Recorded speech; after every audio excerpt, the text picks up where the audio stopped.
Esto para mí es espeluznante y quizás ustedes ahora mismo cuando se los diga lo piensen y digan, wow. Digo espeluznante porque al menos a mí me marcó personalmente. Lo he dicho varias veces aquí, que todo lo relativo al coronavirus, todo lo que tiene que ver con esa enfermedad que nos azotó, que apareció de repente y con la cual evidentemente hemos aprendido a vivir para bien, pero nos paralizó el planeta, nos mató a muchísima gente querida y gente a la que no conocemos, pero que perdieron la vida.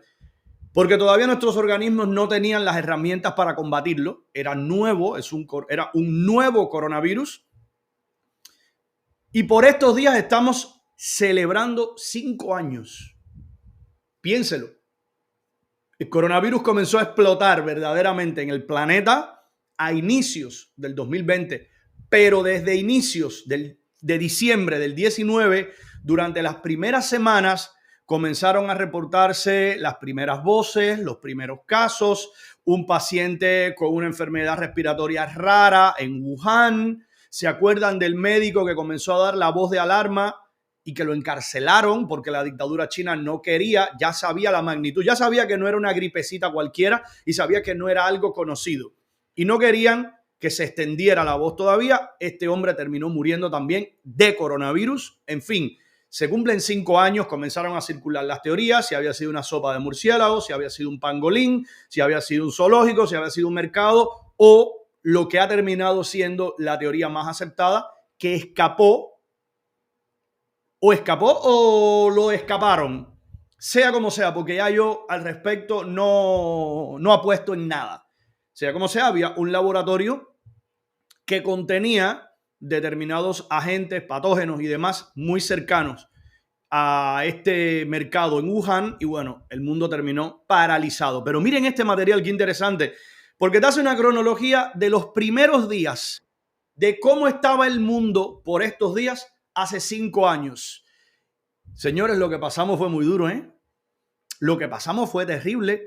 Estar separados de nuestros seres queridos, algunos ver o ver a través de un teléfono morir a su ser querido. ¿Ustedes se acuerdan los médicos que hacían una videollamada para que te pudieras despedir de tu mamá, de tu hermano, de tu hijo, de tu padre, que estaba ahí agonizando y que no pudieras siquiera acercarte? Fue terrible, ¿eh? Pues bien, por estos días estamos cumpliendo 5 años.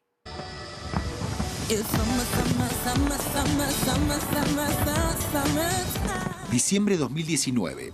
Gran parte del mundo festeja la llegada de un nuevo año.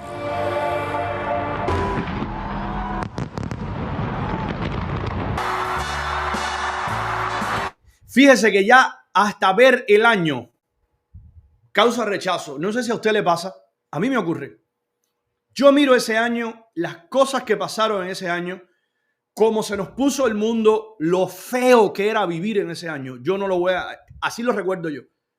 Lo feo, horrible que era vivir en ese año, donde no podías saludarte con las personas como normalmente lo haces. Los seres humanos somos tocones, somos abrazones, somos de, ¿verdad? Los chimpancés, mira a los monos, mira a nuestros antepasados y se dará cuenta que hacen exactamente lo mismo. Tener que interactuar a distancia, no poder reunirnos en familia.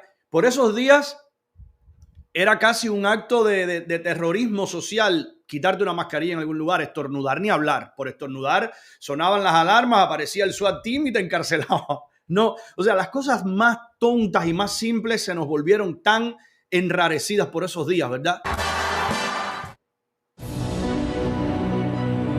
Mientras el mundo celebra, esta ciudad en el centro de China comienza a preocupar a la comunidad científica internacional. Los hospitales de Wuhan empiezan a recibir decenas de casos de un tipo de neumonía extraña para los médicos.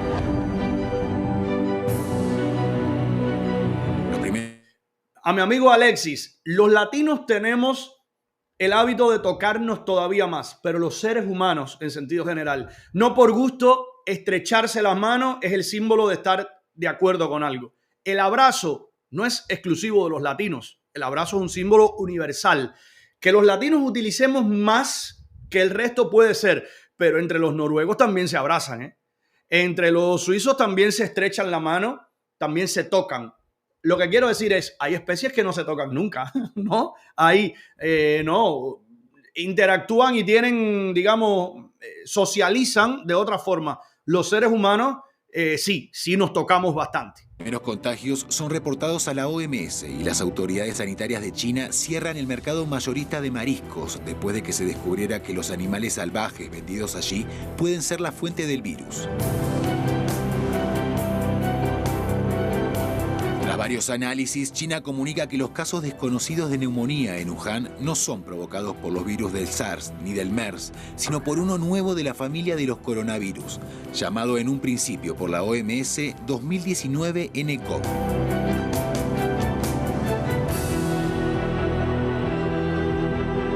El 11 de enero, la Comisión de Salud Municipal de Wuhan reporta la primera muerte provocada por este coronavirus. Un hombre de 61 años que había estado en el mercado de mariscos. Pronto, la comunidad internacional empieza a girar su atención hacia esta ciudad de 11 millones de habitantes. Entiendo que las autoridades de China continental que lidian con esta enfermedad están en contacto con la Organización Mundial de la Salud, así que estoy segura de que continuarán haciéndolo. Sí, este es un nuevo coronavirus y las secuencias se han puesto a disposición del público en plataformas en línea que son accesibles para todos. Días después de la primera muerte, las autoridades de Tailandia y Japón reportan los primeros casos fuera de China.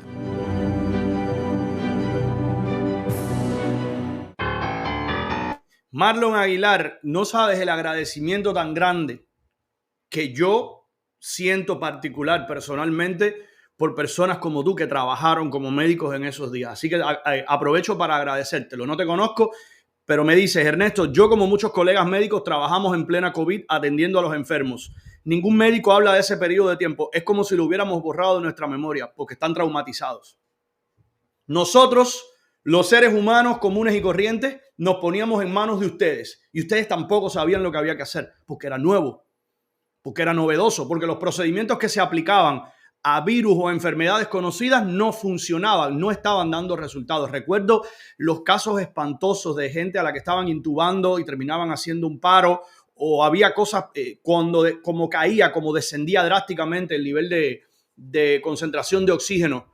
Yo recuerdo por esos días que yo mismo me medí el oxígeno y estaba mucho más, no recuerdo el indicador, pero estaba mucho más bajo de lo que tenía que tener cuando estaba atravesando yo el contagio de COVID, el primero que pasé, que repito, siempre lo digo, casi me lleva, casi me mata, ¿eh? No estuviera yo haciendo este programa aquí, porque me dio durísimo, saludable, con mis pulmones creía yo muy saludable, jamás he fumado, persona joven, pues bien, casi me mata. Y recuerdo que la saturación, ¿no? Es el término, saturación de oxígeno estaba muy por debajo de lo que tenía que estar.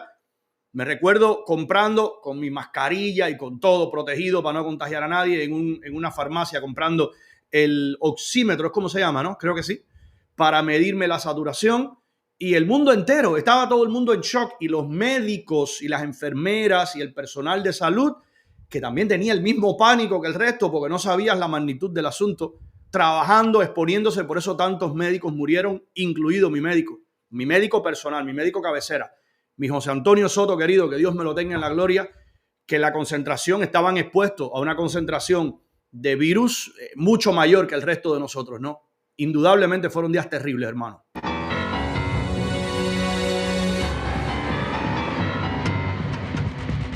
Un nuevo reto para las autoridades. Comienza la migración humana más grande del mundo, el Año Nuevo Lunar Chino. Pese a que los casos se multiplican, millones de ciudadanos viajan a sus ciudades de origen.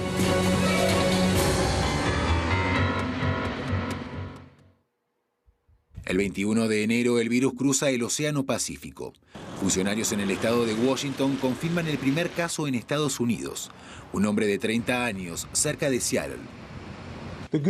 La buena noticia es que los Centros de Control y Prevención de Enfermedades y nosotros estamos de acuerdo en que el riesgo es bajo para los residentes del estado de Washington.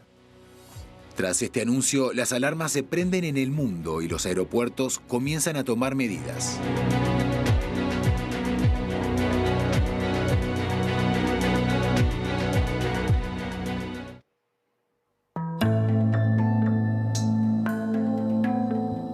Wuhan anuncia que cerrará temporalmente sus aeropuertos y estaciones de ferrocarril tras las noticias de que el número de muertos ha aumentado a 17. Las autoridades de China confirman al menos 547 casos. Pese a las restricciones globales, el virus aterriza en Europa. El caso que fue hospitalizado en Burdeos y circuló en redes sociales es un caso positivo confirmado de coronavirus. El paciente tiene 48 años, acaba de regresar de China, donde pasó pocos días y estuvo en la ciudad de Wuhan. No sé ustedes, por esos días yo veía las noticias, siempre he trabajado en mi vida profesional relacionado con las noticias y yo veía todo esto con curiosidad, ¿no? Con curiosidad, pero con el distanciamiento de quien dice, eso no tiene nada que ver conmigo. Eso no tiene nada que ver conmigo. Increíble cuánto tuvo que ver con todos. Todos podemos tener nuestras propias historias con respecto a eso, ¿verdad? Yo no podía imaginar siquiera que el único periodo en el que yo iba a estar más de un mes sin ver físicamente a mi hijo fue por culpa de este virus. Mes y medio aproximadamente. Desde que nació, nunca yo había estado separado, no sé, más de un puñado de días de mi hijo. En ese entonces Valentina no existía. Bueno, por culpa de ese virus estuve mes y medio sin poder, primero porque estaba yo enfermo, después porque la madre tenía miedo, por lo que fuera. Días bastante duros porque para mí la cercanía con mi hijo, con mis hijos ahora es imprescindible para que yo pueda vivir, para que yo pueda respirar siquiera. Y yo recuerdo que yo veía todo esto con el extrañamiento y todo el mundo lo veía muy distante, lo que nos traería después, ¿verdad? El número de casos globales continúa creciendo. Para el 25 de enero, la cifra ya es de más de 1.000 positivos y para el 27, el número de muertos es de más de 100. Ante el incremento acelerado de casos, Rusia toma medidas drásticas para... Miren esto, Lisbeth González, electrizante leer eso que me estás diciendo. Dice Lisbeth González, yo di a luz con coronavirus y la pude cargar al mes. Qué fuerte.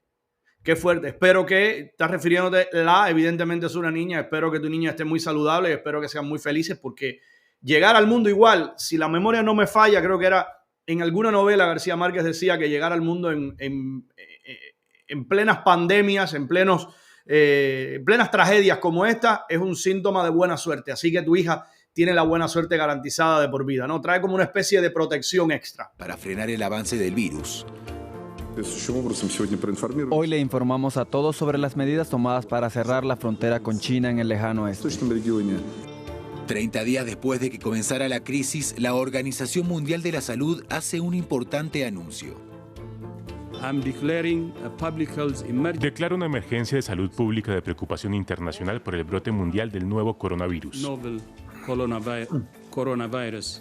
Se cometieron errores, sí, muchísimos.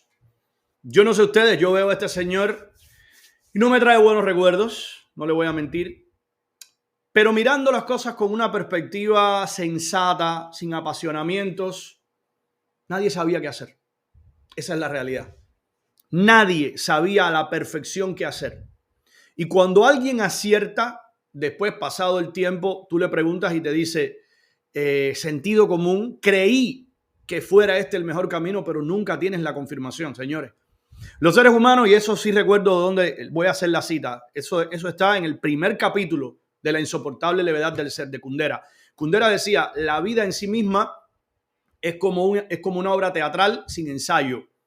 Es como un dibujo donde no hay boceto, donde ya el boceto es el dibujo mismo, o la obra que usted pretende ensayar ya es lo que está viviendo, ¿no?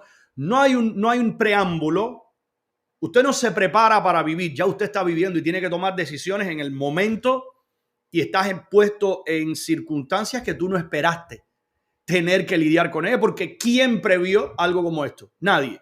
Entonces yo puedo ser muy talentoso como líder a la hora de dirigir un país, a la hora de orientar las políticas en determinado sector, pero no necesariamente.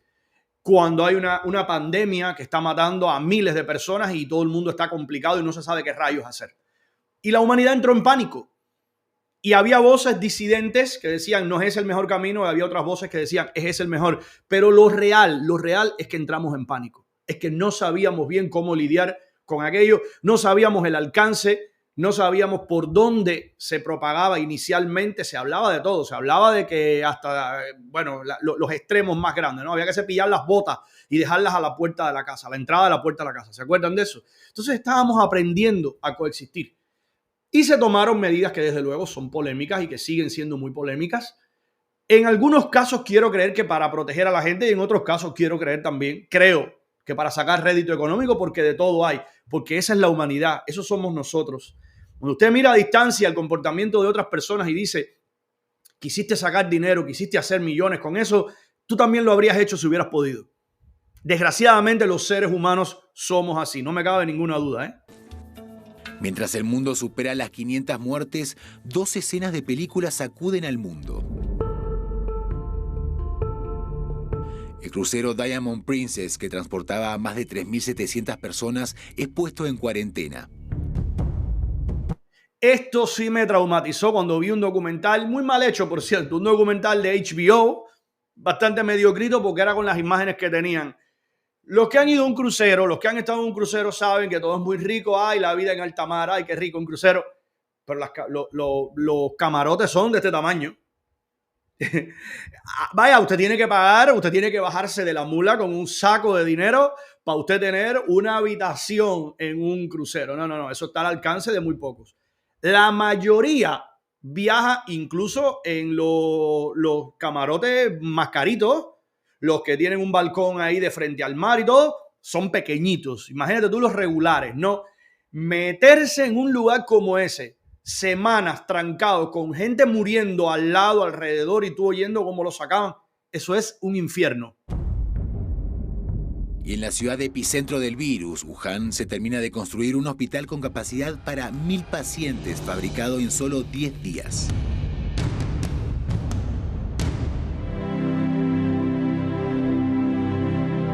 El 7 de febrero, Li Wenliang, un médico de Wuhan que fue blanco de la policía por intentar alertar sobre el virus, muere contagiado.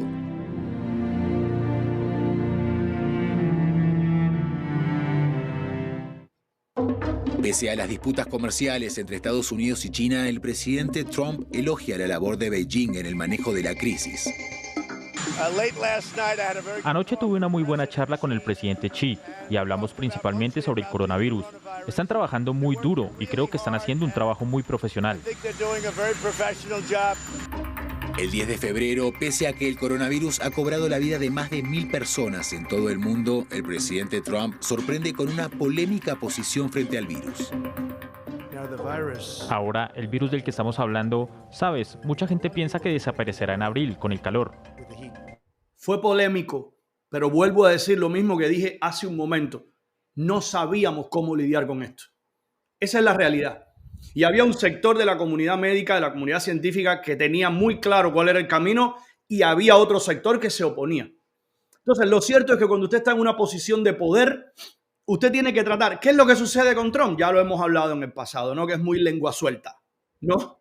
Es muy lengua suelta. Entonces, había declaraciones que a unos les resultaban, a mí, les resultaban chocantes, a otros les parecían que podía analizarse el camino, lo de la hidroxicloroquina, ¿se acuerdan? Pero la realidad, mirando esto con una perspectiva analítica, sin fanatismos, nadie sabía qué hacer.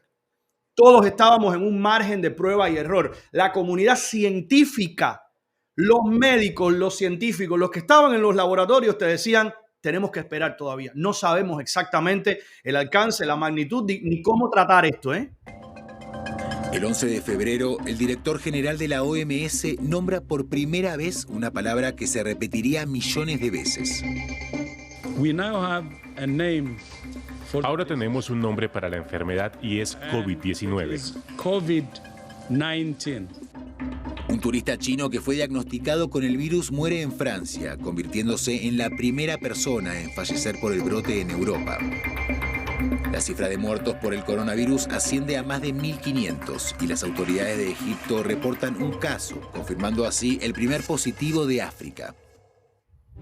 Ahí usted está viendo el recorrido, cómo comenzó a moverse, cómo comenzó a expandirse a partir de China, a partir de Wuhan. Y ahí usted está viendo, ¿no? El primer caso en Europa, el primer caso en África. ¿Saben qué? Está tan bueno. Esta es la primera parte. La semana que viene, el lunes, les voy a poner la segunda parte. Capaz que ponga una parte cada día, porque además son cortos, no es un documental demasiado extenso.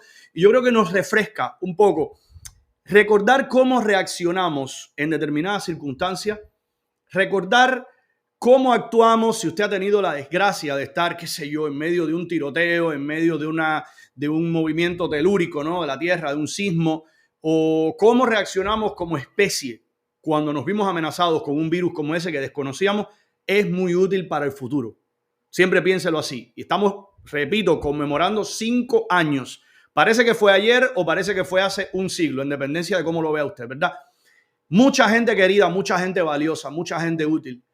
Yo, como se los digo, todavía lloro a Sergio Pérez Barrero. Todavía lo lloro. Todavía pienso en él. Todavía me duele que ese virus me haya arrancado un ser tan querido y un ser tan útil. Una persona que iba por la vida evitando que los demás se mataran. Eso es casi un símbolo literario. Casi un símbolo literario. Llegar a la casa de un ser humano que estaba en una computadora hablando con alguien en Argentina y decirte es un potencial suicida. Es alguien que tiene intenciones suicidas. Y que haya una persona que le esté dando terapia a esa persona para evitar que se mate, yo creo que esos son ángeles. No tengo ninguna otra definición.